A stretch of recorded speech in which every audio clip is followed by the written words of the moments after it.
Welcome to part 2 of Sustainable Finance.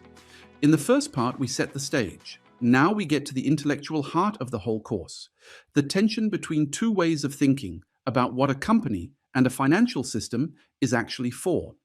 On one side stands the traditional idea that the job of business is to maximize value for its shareholders and nothing more.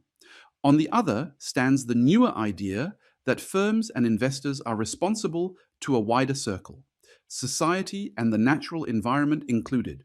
This part is about that clash, responsible, sustainable investing versus pure shareholder value.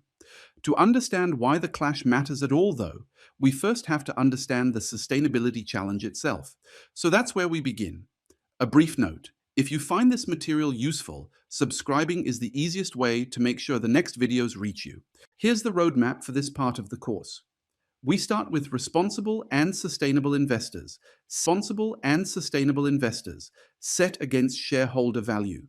Then move through corporate social responsibility, its forms, its examples, and how you measure it. From there, sustainability reporting and ESG ratings, and then the big financial sectors, sustainable banking, insurance, investments, and asset management. Later parts pick up climate and carbon finance, financial stability and regulation, and finally microfinance and microinsurance. Don't worry about memorizing this. Think of it as the table of contents for everything ahead. Today, we're at the very top of it. Let me tell you what you should walk away able to do after this session. First, you should be able to explain the main social and environmental challenges we face. Second, you should be able to list and understand the UN Sustainable Development Goals, the SDGs, which will become a common language for the rest of the course. Third, we'll analyze the main functions of the financial system and ask how each one can be applied to sustainability. And fourth, by the end, you should be able to explain the various stages of sustainable finance. A framework we'll build carefully in the third video of this part. Keep these 4 goals in the back of your mind as we go. Let's begin with a deceptively simple question. Why do our standard economic models struggle with sustainability at all? The answer is historical. These models were developed in an age of resource abundance, when natural resources seemed plentiful and carbon emissions were a non-issue. So they factored in only labor and capital. Nature simply wasn't in the equation. Financial theory inherited the same blind spot. It assigns no value to natural resources beyond their near-term cash flows. These models are still widely used and powerful. But they're no longer tenable because they quietly ignore the possibility of fatally depleting the very resources the economy depends on. And that is why we are now in a transition toward a low-carbon and more circular economy to confront exactly the challenges the old models can't see. Here's the key point about that transition. The timing matters enormously. An early, orderly transition lets us adjust our production and consumption patterns gradually. A late transition arrives instead as sudden shocks and leaves behind so-called stranded assets, oil fields, coal plants, pipelines that abruptly lose their productive value because the world has moved on. And yet many natural resource companies are still effectively in denial, betting on a late transition. Meanwhile, the social problems are already here and visible. Mass production, punishingly long working hours, systematic underpayment, and child labor. So sustainability is not some distant hypothetical. The costs of delay are already accruing. To guide this transition, the United Nations developed the 2030 Agenda for Sustainable Development, which will require genuine behavioral change, not just technical fixes. And here we meet the definition that anchors everything else. Sustainable development means that current and future generations have the resources they need: food, water, healthcare, energy, without stressing the Earth's system processes past their limits. Notice the 2 halves of that sentence: meeting human needs and staying within planetary limits. That's the balancing act. And notice too that it's an integrated concept with 3 aspects we'll keep returning to: economic, social, and environmental. Hold on to those 3. They form the spine of this. Hold on to those three. They form the spine of this entire course. Let me put a human face on all of this. For many people, the climate activist Greta Thunberg became the voice and face of a generation. Born in 2003 in Stockholm, she has repeatedly challenged world leaders in politics and business to actually confront climate change.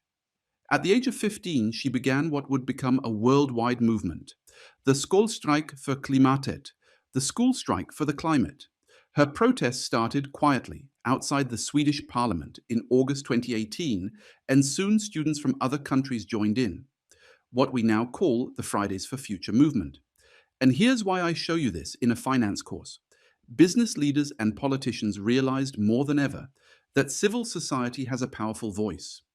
That power isn't always tied directly to money or to voting rights. So let me put the question to you directly. The question that this whole part is really trying to answer. So let me put the question to you directly. The question that this whole part is really trying to answer. Why should finance contribute to sustainable development at all? Pause on that for a moment. It's not obvious. Finance is about money, risk, and return. So what business does it have with the climate or with human rights? Let's build the answer. Here's our working definition, and it's worth stating plainly. Sustainable finance, which I'll often shorten to SF, looks at how finance, meaning both investing and financing, interacts with economic, social, and environmental issues. That's it. It's not a separate, exotic corner of the field.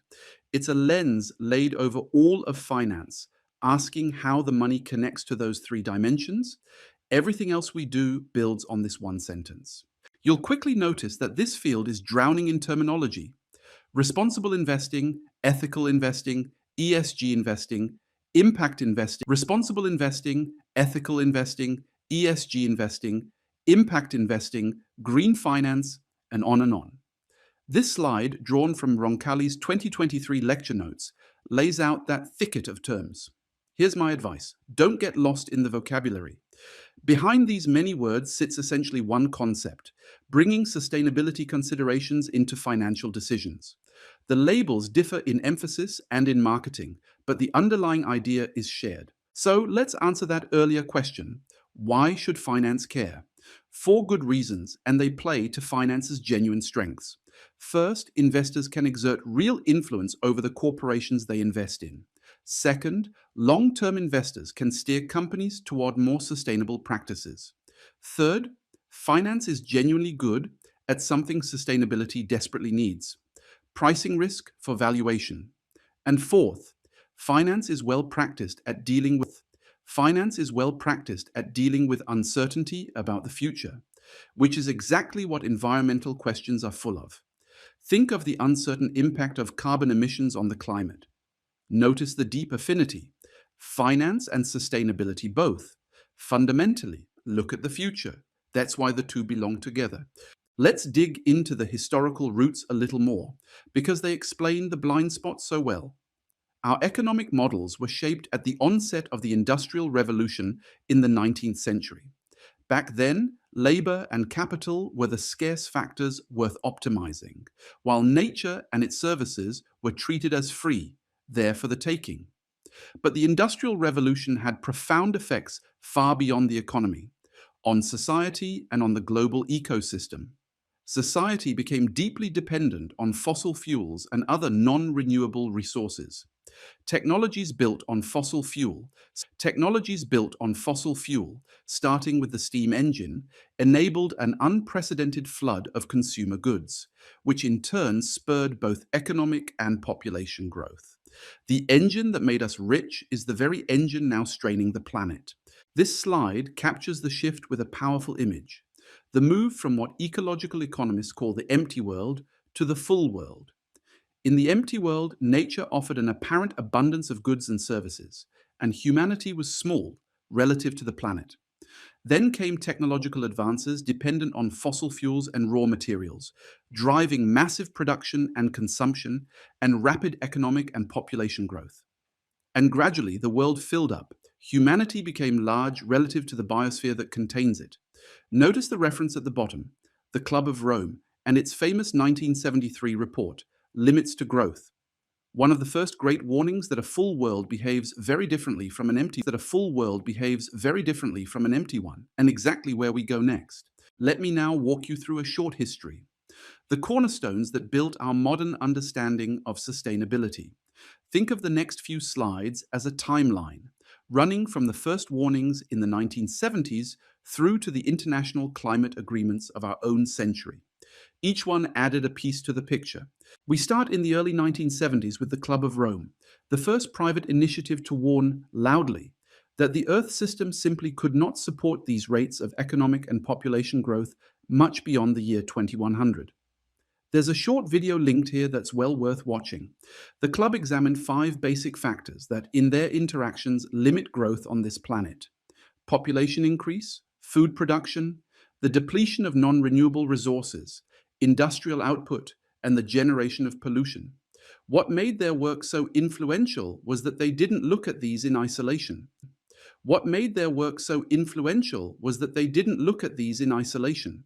They looked at how they feed back on one another, and that systems thinking was genuinely new. But the Club of Rome's message wasn't purely one of doom. This is the constructive half. They also argued that humankind can create a society in which it lives indefinitely on Earth, but only if it imposes limits on itself and on its production of material goods, reaching what they called a state of global equilibrium. On screen, you can see their world model, an early computer simulation of population, resources, pollution, and output, all interacting over time. Crude by today's standards, but revolutionary for its era. It was one of the first attempts to model the whole planet as a single interconnected system. Fast forward to the next cornerstone. The UN established the World Commission on Environment and Development to bring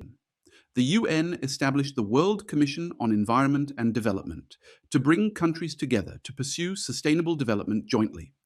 Its report gave us the classic definition: development that meets the needs of the present without compromising the ability of future generations to meet their own needs.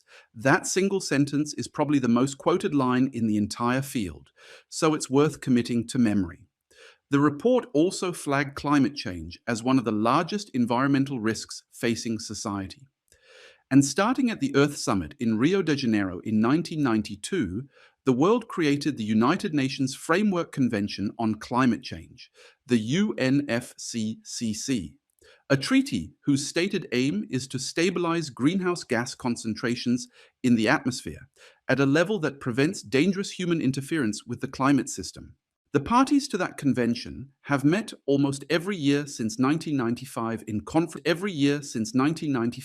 conferences of the parties, the COP meetings you'll have heard of in the news. The landmark came in 2015, the Paris Agreement, agreed at COP21. There, countries reconfirmed the target of limiting the rise in global average temperatures relative to the pre-industrial world to 2 degrees Celsius, and pledged to pursue efforts to hold the increase to 1.5 degrees Celsius. Why those numbers? Because staying below them means the stock of carbon dioxide and other greenhouse gases in the atmosphere must not exceed a certain budget. The Intergovernmental Panel on Climate Change, the IPCC, estimated that remaining carbon budget at 900 gigatons of carbon dioxide from 2015 onward. And here's the sobering arithmetic. At current emissions of roughly 40 gigatons a year, if we don't cut drastically, we'd blow through the 2-degree limit in about 2 decades. Let me ground all of this in a concrete disaster, because abstractions can numb us. On the 20th of April 2010, oil began pouring from the Deepwater Horizon drilling platform in the British petroleum-operated Macondo prospect in the Gulf of Mexico. An explosion on the rig killed 11 workers, and what followed became the largest accidental marine oil spill in the history of the petroleum industry. The US government estimated the total discharge at 4.9 million barrels. Sit with that number for a second. Nearly 5 million barrels of crude oil released into the sea from a single failure. The aftermath tells you why we care about this in a finance course. A massive response was mounted to protect beaches, wetlands, and estuaries from the spreading oil, which traveled as far as the waters off the Florida Panhandle and Tampa Bay. The months-long spill, together with the response and cleanup itself, The months-long spill, together with the response and cleanup itself, caused extensive damage to marine and wildlife habitats, and to the fishing and tourism industries that depend on them. Here's the point for us. These are enormous costs borne by society and by nature that never appeared on BP's books at the moment the drilling decision was made. That gap between private decisions and social costs is called an externality, and it will become the central concept of the second half of this part. Let's recap. In this opening video, we framed the sustainability challenge itself. We saw that our standard economic and financial models were built in an age of resource abundance, and so they leave nature out. A blind spot that's no longer tenable as we transition to a low-carbon, more circular economy. We defined sustainable finance as the lens that asks how investing and financing interact with economic, social, and environmental issues. And we saw 4 reasons finance is well suited to the task. We walked the historical cornerstones from the Club of Rome's Limits to Growth through the Brundtland definition and the UNFCCC to the Paris Agreement's 2-degree and 1.5-degree targets. And with Deepwater Horizon, we met the idea of an externality. In the next video, we'll map the challenge precisely through the planetary boundaries and the 17 Sustainable Development Goals. See you there. That's it for this one. Thanks so much for your attention. If you enjoyed it, a subscribe would mean a lot, and it keeps you posted on what's next.